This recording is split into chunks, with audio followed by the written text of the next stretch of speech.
தேசத்தின் குரல் செய்திகள். முதலில் தலைப்புச் செய்திகள். மஹிந்தவும் சிறையில் அடைக்கப்படலாம், வெளியான எச்சரிக்கை. 10 மில்லியனுக்கும் அதிக பெறுமதியுடைய பொருளை விழுங்கி வந்த பெண் அதிரடி காட்டிய அதிகாரிகள். இலங்கையில் தீவிரமாகும் நோய், இதுவரை 53 பேர் பலி. நிறுத்தப்பட்டிருந்த டிப்பர் வாகனத்துடன் மோதி பரிதாபமாக உயிரிழந்த நபர், நடந்தது என்ன? இறுதிச் சடங்கில் போலீஸ் மரியாதையை இழந்து முன்னாள் காவல்துறை மா அதிபர், காரணம் என்ன? புதைகுழியில் இருந்து மீட்கப்பட்ட மோதிரம், ஐரோப்பிய நாடுகளில் இருந்து விரையும் தூதுவர்கள். ஆன்லைன் விளையாட்டுக்காக கடையை உடைத்து திருடிய சிறுவர்கள் கைது, விசாரணையில் சிக்கிய தேரர். இனி விரிவான செய்திகள். தேசத்தின் குரல் யூடியூப் தளத்தை சப்ஸ்கிரைப் செய்து இணைந்திருங்கள். இலங்கையின் முன்னாள் ஜனாதிபதி ரணில் விக்ரமசிங்கே சிறை கம்பி எண்ணியதை போன்று முன்னாள் ஜனாதிபதி மஹிந்த ராஜபக்சவும் கம்பி எண்ண வேண்டிய நிலை வரலாம் என கடல் தொழில், நீரியல் மற்றும் கடல் வளங்கள் அமைச்சர் ராமலிங்கம் சந்திரசேகர் தெரிவித்துள்ளார். வடக்கு மாகாணத்தில் ஊழல் மற்றும் மோசடிகளில் ஈடுபட்டவர்கள் ஒருபோதும் தப்ப முடியாது என்றும் அவர்களுக்கு எதிராக சட்டம் தன் கடமையை சரியாக செய்யும் என்றும் அவர் மேலும் தெரிவித்துள்ளார். கடற்தொழில் அமைச்சின் வளாகத்தில் நேற்று இடம்பெற்ற வடக்கு மாகாண பெண் தலைமைத்துவ குடும்பங்களுக்கு உதவி திட்டம் வழங்கும் நிகழ்வில் கலந்து கொண்டு தெரிவிக்கும் போதே அமைச்சர் இதனை தெரிவித்துள்ளார். அவர் மேலும் தெரிவிக்கையில், இலங்கையில் இன்று லஞ்சம் மற்றும் ஊழலற்ற நேர்மையான அரசாங்கம் உருவாக்கப்பட்டுள்ளது. லஞ்ச ஊழலுக்கு எதிரான கடுமையான நடவடிக்கைகள் இலங்கை முழுவதும் முன்னெடுக்கப்பட்டு வரும் நிலையில் யாழ்ப்பாணத்தில் மட்டும் அவ்வாறான நடவடிக்கைகள் எடுக்கப்படுவதில்லை என சிலர் பேசுகின்றனர். எதிர்காலத்தில் லஞ்ச ஊழல் விசாரணை ஆணைக்குழுவின் கிளை அலுவலகங்கள் மாவட்ட ரீதியில் திறக்கப்பட உள்ளன. எனவே யாழ் மாவட்டத்தில் நடைபெறும் மோசடிகள் தொடர்பாக உங்களுக்கு ஏதேனும் சந்தேகங்கள் இருந்தால் எதிர்காலத்தில் நீங்கள் நேரடியாக முறைப்பாடு செய்யலாம். மக்களின் பொதுப்பணத்தை கொள்ளையடித்து யாழ் மாவட்டத்தைச் சேர்ந்த ஊழல்வாதிகள் அனைவரும் நிச்சயம் விசாரணைக்கு முகம் கொடுக்க நேரிடும். இது அனுரகுமாரவின் அரசாங்கம். இங்கு மோசடிகளுக்கு எவ்வித இடமும் இல்லை. எமது ஜனாதிபதி குப்பிலாம வெளிச்சத்தில் படித்து வறுமை மற்றும் கஷ்டங்களுக்கு மத்தியில் முன்னுக்கு வந்தவர். அதனால் தான் ஏழை எளிய மக்களின் பக்கம் நின்று அவர் சகல நடவடிக்கைகளையும் எடுத்து வருகின்றார். அரசு அதிகாரிகளை கூட சுதந்திரமாக வேலை செய்ய விடாமல் இங்குள்ள சிலர் வதந்திகளை பரப்பி வந்தனர். ரணில் விக்ரமசிங்கே சிறை கம்பி எண்ணினார், மஹிந்த ராஜபக்சவும் கம்பி எண்ண வேண்டிய நிலை வரலாம். சட்டத்தை நடைமுறைப்படுத்தும் போது நாம் ஒருபோதும் தராதரம் பார்ப்பதில்லை என்று அமைச்சர் இதன்போது தெரிவித்துள்ளார்.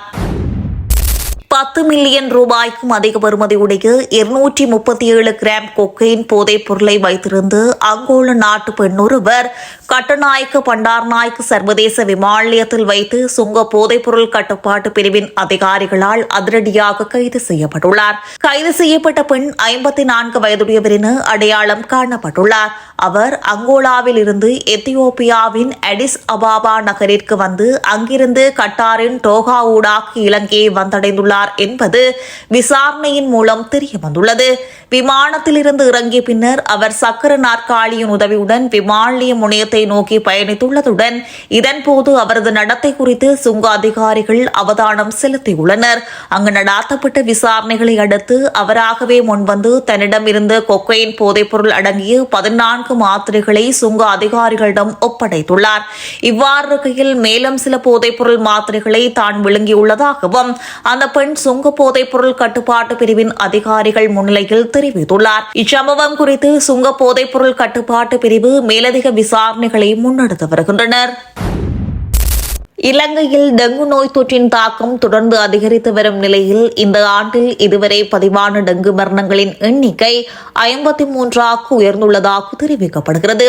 வருடத்தில் இதுவரையான காலப்பகுதியில் டெங்கு காய்ச்சலால் 74,447 பேர் பாதிக்கப்பட்டுள்ளனர்.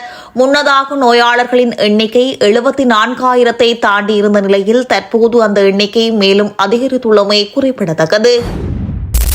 நேற்று இரவு இடம்பெற்ற வீதி விபத்தில் போலீஸ் சார்ஜென்ட் ஒருவர் பரிதாபமாக உயிரிழந்த சம்பவம் பெரும் சோகத்தை ஏற்படுத்தியுள்ளது. வவுனியா வீதியில் 16ஆம் ஒழுங்கைக்கு அருகில் இரட்டை பெரியகுளம் நோக்கி பயணித்து மோட்டார் சைக்கிள் ஒன்று வீதியின் இடதுபுறமாக நிறுத்தப்பட்டிருந்த டிப்பர் ரக லொரி ஒன்றுடன் பலமாக மோதி விபத்துக்குள்ளாகியுள்ளது. இவ்விபத்தில் மோட்டார் சைக்கிளை ஓட்டி சென்றவர் பலத்த காயங்களுக்குள்ளான நிலையில் உடனடியாக வவுனியா மாவட்ட பொது வைத்தியசாலையில் அனுமதிக்கப்பட்டார். அனுமதிக்கப்பட்டுள்ளார். இருப்பினும் அவர் வைத்தியசாலைக்கு கொண்டு செல்லப்படும் வழியிலேயே உயிரிழந்துள்ளதாக போலீசார் தெரிவித்துள்ளனர். இவ்விபத்தில் உயிரிழந்தவர் மாத்தளை பகுதியைச் சேர்ந்த 45 வயதுடையவர் என அடையாளம் காணப்பட்டுள்ளதுடன் அவர் வவனியா போலீஸ் நிலையத்தில் கடமையாற்றி வந்த போலீஸ் சார்ஜென்ட் என்பதும் தெரியவந்துள்ளது. அத்தோடு இவ்விபத்து தொடர்பாக வவனியா போலீசார் மேலதிக விசாரணைகளை முன்னெடுத்து வருகின்றனர். தன்னைத்தானே உயிரை மாய்த்துக் கொண்டதாக தெரிவிக்கப்படும் முன்னாள் காவல்துறை மா அதிபர் CD விக்ரம் ரத்னவின் இறுதிச் சடங்கு முழுமையான காவல்துறை மரியாதைகளுடன் நடாத்தப்படாது என அதிர்ச்சி தகவல் ஒன்று வெளியாகியுள்ளது. காவல்துறை நெறிமுறைகளின்படி உயிரை மாய்த்துக் கொள்ளும் எந்தவொரு காவல்துறை அதிகாரிக்கும் மரியாதை செலுத்துவதற்கு உரிமையில்லை என்று தெரிவிக்கப்படுகிறது. முன்னாள் காவல்துறை மா அதிபர் CD விக்ரம் ரத்ன தனது பாதுகாப்பு அதிகாரியின் துப்பாக்கியை பயன்படுத்தி உயிரை மாய்த்துக் கொண்டுள்ளதாக அறிய முடிகிறது. சம்பந்தப்பட்ட பாதுகாப்பு அதிகாரியின் துப்பாக்கியை ஆய்வு செய்யும் பாணியில் பெற்று அதன் பின்னர் தன்னைத்தானே சுட்டுக் கொன்றதாக விசாரணைகளில் தெரியவந்துள்ளதாக காவல்துறை வட்டாரங்கள் தெரிவிக்கின்றன. இச்சம்பவம் நடந்த நேரத்தில் 2 பாதுகாப்பு அதிகாரிகளை தவிர முன்னாள் காவல்துறை மா அதிபரின் மனைவியும் இளைய மகனும் மட்டுமே வீட்டில் இருந்ததாக தெரிவிக்கப்படுகிறது. இவ்வாறு இருக்கையில் முன்னாள் காவல்துறை மா அதிபர் CD விக்ரமரத்னவின் மரணம் தொடர்பில் மேல் மாகாண தெற்கு குற்றத்தடுப்பு பிரிவு மற்றும் மாலபே காவல்துறையினர் இணைந்து தீவிர விசாரணைகளை முன்னெடுத்து வருகின்றனர். யாழ்ப்பாணம் செம்மணி பகுதியில் உள்ள மனித புதைகுழியை பார்வையிட பிரான்ஸ், ஜெர்மனி, இத்தாலி, நெதர்லாந்து மற்றும் ஐரோப்பிய ஒன்றியம் ஆகியவற்றின் தூதுவர்கள் இம்மாதம் 22ஆம் திகதி நாட்டிற்கு வருகை தரவுள்ளதாக தகவல்கள் வெளியாகியுள்ளது.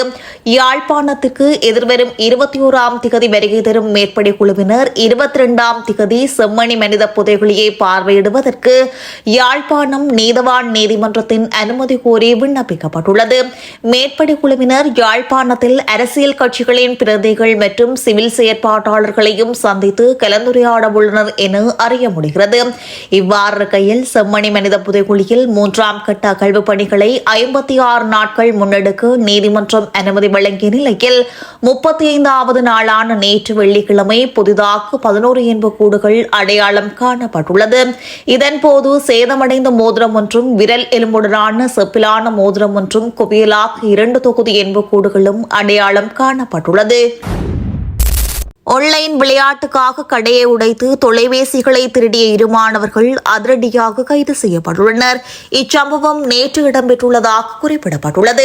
இச்சம்பவம் தொடர்பில் மேலும் தெரிய வருகையில் கடந்த 4ஆம் திகதி குறித்த 2 மாணவர்களும் எப்பாவல நகரில் பேருந்து நிலையம் அருகே உள்ள கைபேசி கடையை அதிகாலை நேரத்தில் உடைத்து தொலைபேசிகளை திருடிச் சென்றுள்ளனர். இவ்வாறு கைது செய்யப்பட்டவர்கள் தலவனபாதவ மற்றும் எப்பாவல ரொட்டவெவ பகுதிகளில் வசிக்கும் 14 வயதுடைய மாணவர்கள் என்றும் அவர்கள் எப்பாவல தெகல்ல பகுதியில் உள்ள உறைவிட பாடசாலை ஒன்றில் கல்வி கற்று வருவதாகவும் விசாரணையில் தெரிய வந்துள்ளது. இந்த சம்பவம் தொடர்பான விவரங்களை தம்புட்டெகம நீதவான் நீதிமன்றில் சமர்ப்பித்த பின்னர் சம்பந்தப்பட்ட கைபேசிகளின் EMI எண்கள் மற்றும் தொலைபேசி சமீட்சைகள் மூலம் நடாத்தப்பட்டு நீண்ட விசாரணைகளுக்கு பின்னர் சந்தேக நபர்கள் கைது செய்யப்பட்டுள்ளனர். திருட்டு இடம்பெற்ற நேரத்தில் கடையில் பொருத்தப்பட்டிருந்த கண்காணிப்பு கேமராக்களின் மூலம் தம்புட்டெகம போலீஸ் பிரிவின் அதிகாரப்பூர்வ நாய் யானி மற்றும் கைரேகை பிரிவு உள்ளிட்ட அதிகாரிகளின் உதவியுடன் நடாத்தப்பட்ட விசாரணைகள் ஆகியவற்றின் அடிப்படையில் சந்தேக நபர்கள் கைது செய்யப்பட்டுள்ளதாக போலீசார் தெரிவித்துள்ளனர். கைது செய்யப்பட்ட போது சந்தேக நபர்களிடமிருந்து ரூபாய் 10 லட்சத்திற்கும் அதிகமான மதிப்புள்ள 6 திருடப்பட்ட ஸ்மார்ட் மொபைல் போன்களும் ரூபாய் 5000 மதிப்புள்ள பொருட்களும் மீட்கப்பட்டுள்ளன. கைது செய்யப்பட்ட மாணவர் ஒருவர் சில நாட்களுக்கு முன்பு கடைக்கு சென்று பல நவீன மொபைல் போன்களின் விலைகளை பற்றி விசாரித்ததாக விசாரணையில் தெரிய வந்துள்ளது. இதன் பின்னர் அவர் தனது தந்தையிடம் தனக்கு ஒரு மொபைல் போன் வாங்கி தருமாறு கேட்டதாகவும் ஆனால் அவரது தந்தை அதற்கு விருப்பமின்மையை வெளிப்படுத்தியதாகவும் தெரிவிக்கப்படுகிறது. இதனால் கோபமடைந்த அந்த மாணவர் மற்றொரு நண்பருடன் வந்து மொபைல் போன்களை திருடியுள்ளார். இவ்வாறு திருடப்பட்ட மொபைல் போன்களில் 2ஐ தனது சொந்த பயன்பாட்டிற்கு வைத்துக் கொண்டு மற்ற நவீன மொபைல் மொபைல் போன்களை பிரிவினாவைச் சேர்ந்த ஒரு தேரருக்கு, அவரது தந்தைக்கும் மற்றும் பல மாணவர்களுக்கும் கொடுத்துள்ளார்.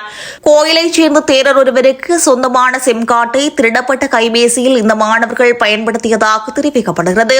அவர்கள் தங்களது கைபேசிகளை பயன்படுத்தி இணைய விளையாட்டு விளையாடி வந்ததாகவும், அந்த விளையாட்டுக்கு அடிமையானதன் காரணமாகவே இந்த திருட்டை செய்திருக்கலாம் எனவும் போலீசார் தெரிவிக்கின்றனர். கைது செய்யப்பட்ட 2 சிறுவர்களும் திருடப்பட்ட கைபேசிகளும் இன்று தம்புட்டகம நீதவான் நீதிமன்றில் முன்னிலைப்படுத்தப்பட உள்ளனர். எப்பாவல போலீஸ் அயலாரின் அறிவுறுத்தலின் பேரில் குற்றப்பிரிவு அயலார் உள்ளிட்ட அதிகாரிகள் குழு ஒன்று இந்த சம்பவம் தொடர்பில் மேலதிக விசாரணைகளை முன்னெடுத்து வருகின்றது. தேசத்தின் குரல் யூடியூப் தளத்தை சப்ஸ்கிரைப் செய்து இணைந்திருங்கள்.